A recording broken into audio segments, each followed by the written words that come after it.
আব্দুর রহিম সরকারের অর্থায়নে গাইবান্ধার সাদুল্লাপুর উপজেলার দামোদরপুরে গাছের চারা বিতরণ করা হয়েছে। ১৪ নভেম্বর বিকেলে উপজেলার দামোদরপুর ইউনিয়নের মধ্যভাঙ্গামোড় গ্রামের টুবড়িপাড়ায় স্থানীয় জনসাধারণের মাঝে প্রতিটি পরিবারে একটি করে গাছের চারা বিতরণ করা হয়।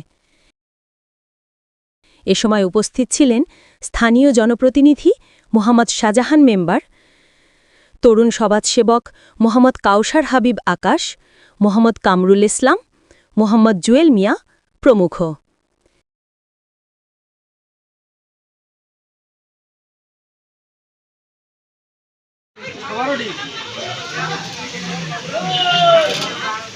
আরো গিরে তো সাধে না অনেক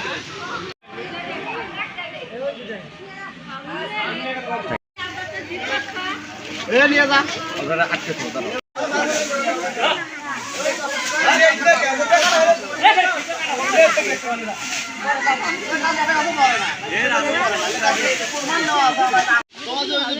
অনেক বিকালে ভালো হবে।